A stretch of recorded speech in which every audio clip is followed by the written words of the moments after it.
Hello, world. Welcome to the Friday episode of our brand new morning show. I guess morning. Here it's morning, not where you might be.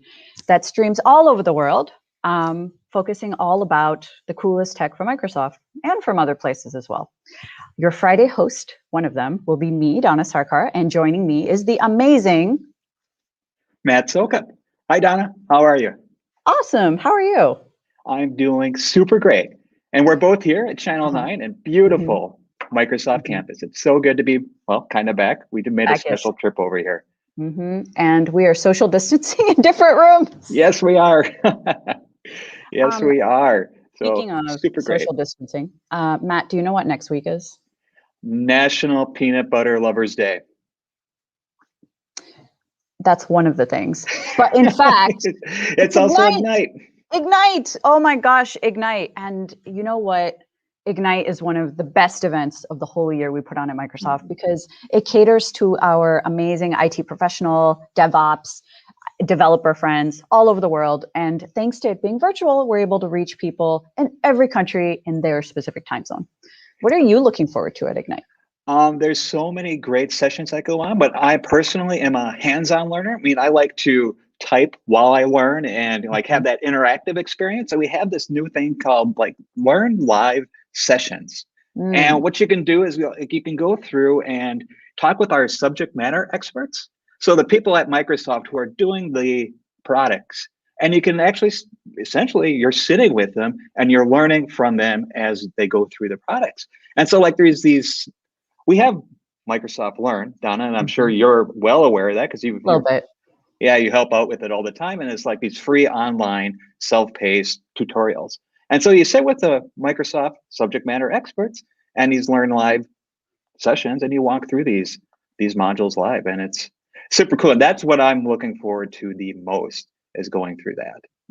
So what I love about these Learn Live sessions is it gets rid of all intimidation factor, where someone may say, hey, I have no idea what this Azure thing is. Everyone keeps talking about the Azure thing. How do you even start? So this is a very, very good way to go immerse yourself in a technology that you might be curious about, that you might have dabbled with and not really sure where to start, because you have someone from the product team or the advocacy team legitimately walking through the Learn module one line at a time. So they'll be like, step one, open Visual Studio. So they will do each step. I think they're like 75 minutes. So it's like quite the deep dive. Yeah. Right? And there's 10 of them. There's 10 of them. And I think the schedule builder opened today, if I'm correct. And so you can go through, browse which ones you want to, do them all. You probably can't because they're all, they might be scheduled together, but do as many as you want and check it out. I think it's, go through the Learning Zone page and schedule for a couple and just sit down and it's line by line and take the time, 75 minutes. And that's what I personally am looking forward to. And I work here. I'm a cloud advocate and I'm still going to do it. I'm still going to take time to, because there's so much I don't know. I mean, look, Microsoft Learn is humongous. It's huge. There's so much content out there and it's well worth the time. And that's my Ignite special. I cannot wait for that. I know which one you should take. Yeah. You should take the Power Platform one. Oh, obviously. yeah. Shock and awe. I love me some Power, especially Power Apps. Oh, I could talk all day about it. So could you. So. Oh, all day. And I do. But in fact, Greg Hurlman and April Dunham from our advocacy team are actually going to be doing that Learn Live. And both of them have been with Power Platform since legitimately day zero. And they are expert. So we highly recommend, if you're even a little bit power curious, you could have been a traditional developer like Matt and I. We've been writing code for like way longer than we care to admit. Or you might come from an IT background, or you might come from a productivity suite background. You may have never coded in your life, and that's okay, because they will take you through how to build your first app that runs on one of these from scratch. And over 75 minutes, there's a whole active Q&A going on. So one of them will be demoing, the other one will be answering questions. So this is a very good time to get one-on-one time practically with these two incredibly smart, knowledgeable people. So big shout out for the Power Platform Learn Live. Got to shout it out. And even better, Donna, is that there will be Learn Live episodes right here on Learn TV. So if you miss it, you can't make it, totally check it out here on Learn TV as well. Learn Live, Learn TV. It's all learning all the time. All learn all the time. Yeah. Wonderful.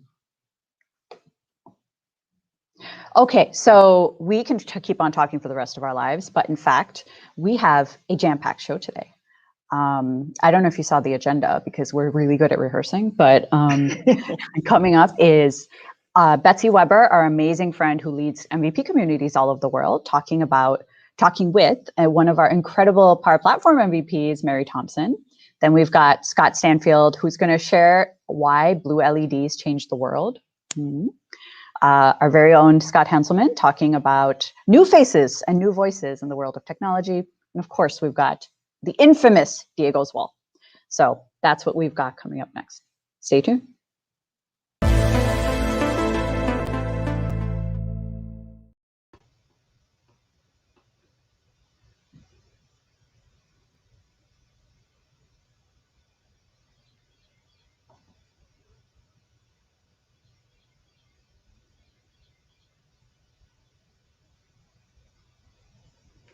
Okay, so Betsy's just getting unmuted because just like all of us, we were like, where's the mute button on this thing? It's just crazy pants. But anyway, Betsy is based out of Michigan, where we're both from, and we're scheming on how to grow our MVP population all over the world. Betsy, are you unmuted? No. Okay, so no problem. I will keep talking. So we've got Ignite coming up next week, and some of you are like, hey, what are you announcing? If you like mixed reality, you need to tune into day one. I am not lying. You need to do this. Some of that work has been going on for years, and it is super cool. I'll be hosting on day one and day two, tons and tons of new things from mixed reality. All right, Mary, before I go off on a mixed reality tangent, tell us about you. Like, tell us who you are, your story, your passion about Power Platform, etc. Yeah, so I've been working with the Power Platform for about a year and a half, maybe 2 years now, since June, I guess, of 2018. It's been super exciting. It's really changed my life, and I think it's really one of the things that maybe helped me become an MVP is really getting kind of tied into that community. Community has been everything in my learning adventures, and I think that that's been pretty exciting, you know, kind of the Power Platform community all tied together. Mm-hmm. So you became an MVP last year. So happy. I'm so glad I got to meet you before the great shutdown that we're in. Right. So tell us, how did you become an MVP? Many people want to know, like, lead us the way. And you're so open and wonderful and vulnerable about sharing your story. So can you give everyone a little peek? Yeah, it's funny. I was just, somebody messaged me on Twitter this morning. They're like, well, how did you become an MVP? And actually, two other friends of mine, Shannon and Kristen, were both recently started this WIT MVP show. And so somebody asked us about that. And so long story to say is I think everyone's journey is really quite different. But it's about really like, how are you helping the community, your contributions? And to me, it's really important because I think that the community and other fellow MVPs absolutely saved my career when I first got into technology. And so I think that the MVP community is really about giving back and helping others as well. I love that. And you especially are such a giving person. I've seen you jump on calls with all sorts of people saying, hey, I'm ready to assist you with building your Power App or your Automate, whatever help you need. And I think that is such a hallmark of being an MVP before you're even an MVP. So thank you. Yeah, it's funny that you say that. One of the things that Betsy and I talk about often is that, you know, MVPs are basically doing things that they would normally be doing anyways, right? And then to me, the MVP award's kind of like this badge of honor of like, you're doing the thing, right? Like you're doing a good job, you're doing the thing. So I think it's so totally true. Like everyone who's become an MVP, we're like, oh yeah, weren't they that already? And I think that's a really, really good sign. So speaking of the MVP program itself and the benefits of being one, what do you think are some of the benefits? Because you were already doing the work. So what are some of the perks? Why should people be interested? For me, I think that there's a couple different benefits. I really love the opportunity to be connected with so many different people around the world that can fill in with those skill sets that I don't have.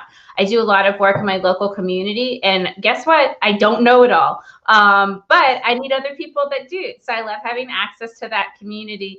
And then this is kind of embarrassing, but I just found out recently that one of the main points of being an MVP is having a direct access to the product groups and being able to kind of share and vocalize on the different products that we're using. So I'm super excited to start utilizing that part of my MVP package per se. I love that. That's one of the main things we actually rely on MVPs for, is to bring us the feedback from the community that we may be missing, right? Like, you know, that because many of the teams here are Seattle centric, giant chunk of the feedback we get are from people like us. But we really, really rely on people like you to bring us feedback from communities all over the world, especially someone like you who has such a cool, interesting side thing.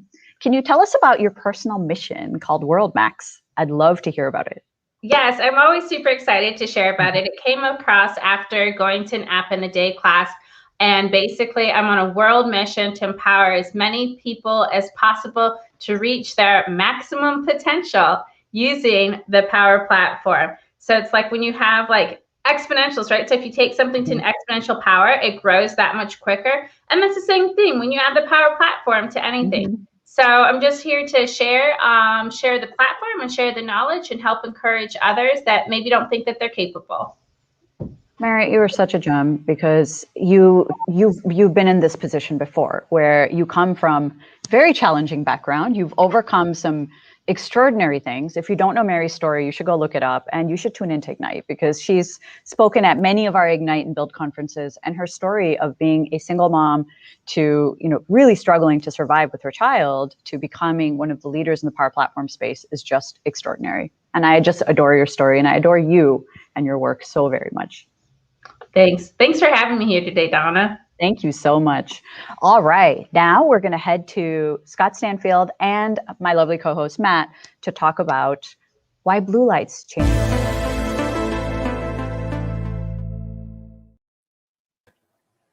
Hi, Scott. How you doing, Matt? Good. So tell me, what is autonomous systems?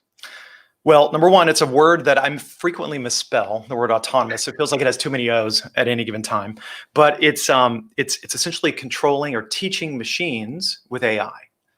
And so imagine the kind of the best of robotics, but with kind of world-class AI to plus a low-code platform, believe it or not, to teach machines to do interesting things. And I have a tiny demo I could show you. It's right behind me. This is Project Moab. And this is a robot that I built and demonstrated last year at Build. And there's so much going on. It's the idea is just to show how to balance a ping pong ball.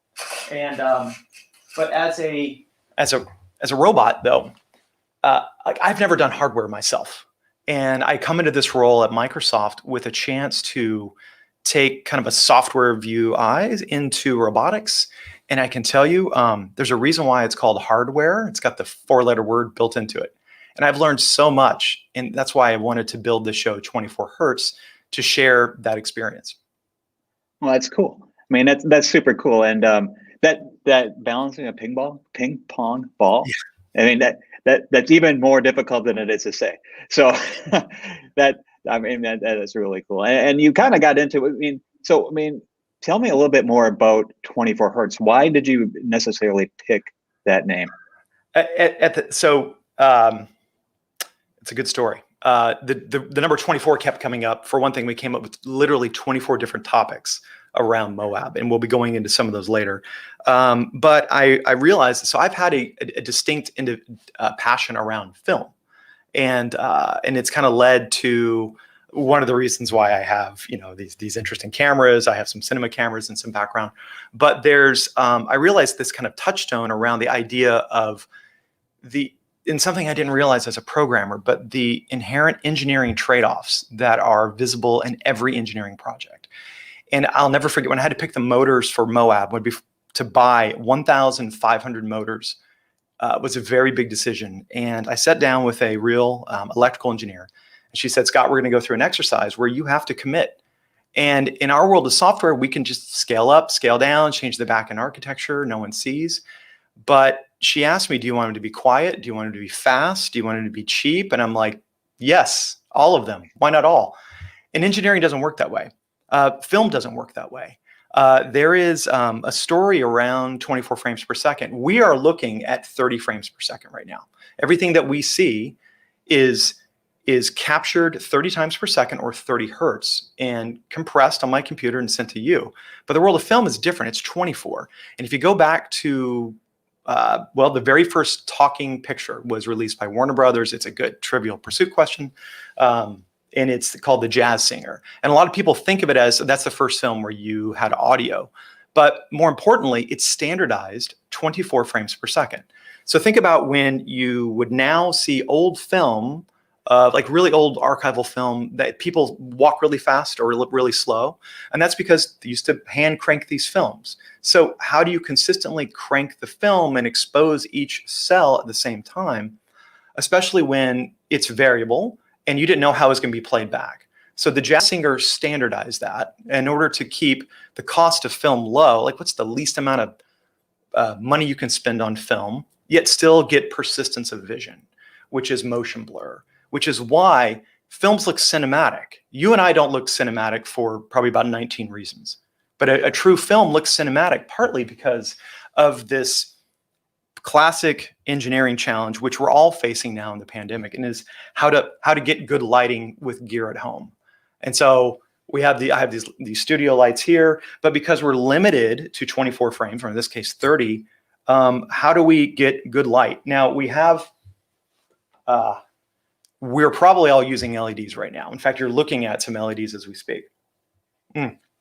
This I have here a tiny blue LED, and not only is it kind of harken back to this exposure triangle, but the idea of, like, I didn't know how to make this light consistently before, like, really diving into this show. And as a software person, to not really know how to do something as simple and ubiquitous as the blue LED, there's so much more to discuss around this. This is worthy of the 2014 Nobel Prize. And we'll be coming back to this in a couple more shows later to start to build and help software developers exercise the skills necessary, not only to get good video, but how to understand this little robot behind me. So a lot more to come. Scott, I think we could talk to you all day long, but and you know what, to quickly end it, there's a lot more than 19 reasons why I don't look cinematic, but we'll just leave it at that. Thanks, Matt. Yeah, great, Scott, thank you. So Donna? Hello. So that was freaking awesome. I love how you're connecting software people to hardware people using low code. What is that? Like, Scott, please mentor us in all the ways, all the ways. Okay, so next up, we've got a different Scott, our very own Scott Hanselman, who is going to be sharing a very cool segment, probably my favorite. Don't tell Power Platform people that, which is sharing new voices in technology. You keep hearing from us same old voices over and over, and Scott's actually gone on this big discovery mission to showcase the newest voices and people who are doing the coolest stuff with tech. Over to Scott. Friends, I'm Scott Hanselman, and it's File New Project. Today I'm talking with Nixon Martinez. He's a software engineer who came out of a boot camp a few years ago. How are you, sir? Doing good. How are you?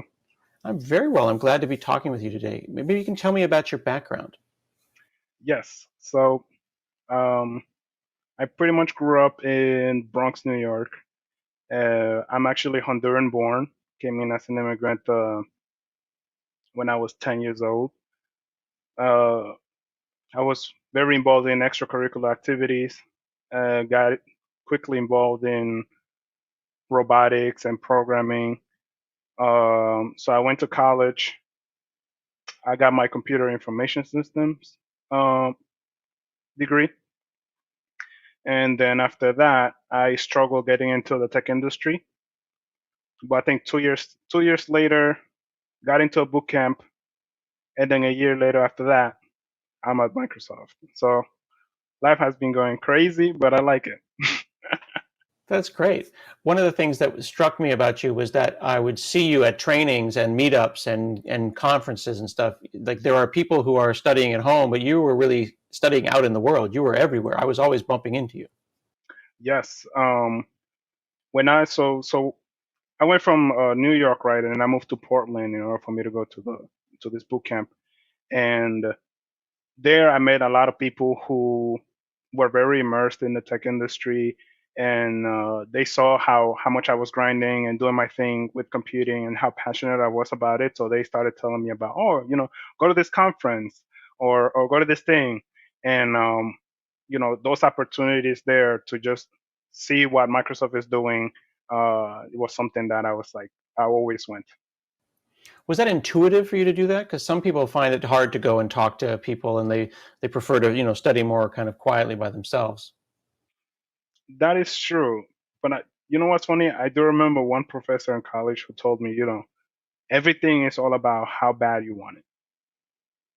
So when it comes to like getting a job and networking and things like that, maybe it's not, to me, it was like, I just kept thinking about that. Okay, how bad do I want it? It's not just about getting into LinkedIn and connecting with people and talking to those who are near you, but actually you going out of your way to go and meet others as well and just expanding that network. So doing the most, technically. I know that you're really intentional about your time. You're not letting your life happen by default. You do your work, but you're also really intentional about studying, because you're 2 years into your career, but you have both new tech and old tech to learn. Correct. Yes.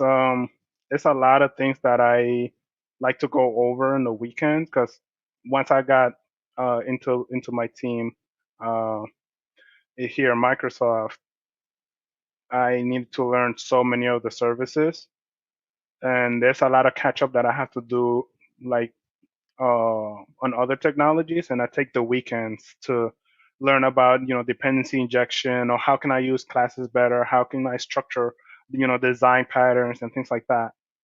And I don't do that just because of the job, but also just because I'm passionate about it. I don't want to just be in Microsoft and be a software engineer, but I want to be the best that I could be. Do you find that challenging, the like work-life balance? Like not everybody's got the weekends to do that kind of stuff. That is true. I think it is work-life balance. I don't spend all day on the computer on a weekend, but I do set aside like 2 hours or 3 hours. It's hard to do just one, because you always get like into it. But yeah, like 2 or 3 hours, just do something relating to coding, and then I do other things. Mm-hmm. It sounds like being really intentional and being really deliberate and having a plan. Like you have a goal, and it sounds like you had that goal when you left Honduras. You had that goal when you did the boot camp. There's a plan. Yes. So staying focused, and people to show their value in interviews. That's like something that's really important. Recognizing your values, something that I've always worked on. Mm-hmm. And making sure that that comes out when you talk to people, whether you're networking or whether you're in an interview. Right. Correct. Mm-hmm. Mm-hmm. And then how about confidence? Is it hard when you are early in your career to feel confident, and do you have like any sense of imposter syndrome? Yes, I actually remember a video that you did, and you said, even when you're 30 years into your career, you still find yourself not knowing everything, and that's okay. So that was really good. I'm constantly learning more about imposter syndrome and how to like cope with it, because it's a very real thing. Um, and yeah, it's like just recognize that you're always going to be learning in this industry. That really is the thing. It's not about learning a language, it's about learning how to learn. And it sounds like you're doing that. Correct. Yes. I'm just go for it. Fantastic. Thank you so much, Nixon Martinez, for talking to me here on File New Project. Perfect. Thank you. Bye-bye. Thank you, Scott. And so next, we're going to invite one of my newest inspirational people, Diego, back for Diego's Wall.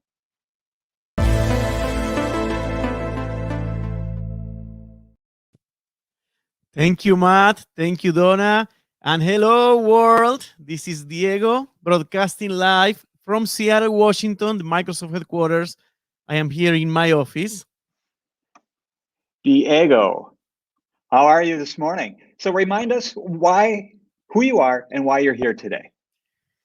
My name is Diego, and I was born and raised in Buenos Aires in Argentina, but 20 years ago, I was invited by Microsoft to work as a software engineer, and I had the honor to contribute to wonderful products like Windows and Outlook. My personal favorite, the Xbox One gaming console, but I also spent time in human resources, and now I spend my days in developer relations. Throughout that journey, I've been able to build this wall behind me that is full of stories, anecdotes, lessons learned, the good, the bad, the ugly, ideas, concepts. I use this word to nurture my sense of wonder, but I also use it to share it with others. So I'm here to share it with you, Matt, and with the audience. And that's one of the great things. That's why I called you one of my inspirations, because this wall is completely inspirational. And so what concept would you like to share with us today? Today, I want to share a concept that you probably won't find in any book. This was a concept gifted to me by one of my mentors. His name is Joe. And he gave me this table with the quadrants of success, I call it. And basically, if you look at here, there is a horizontal dimension, and that is how many good decisions you make. So on the left, you make bad decisions. On the right, you make good decisions. There's a vertical axis that shows how much people like working with you, Matt. So at the bottom, people do not like working with you. At the top, people like working with you.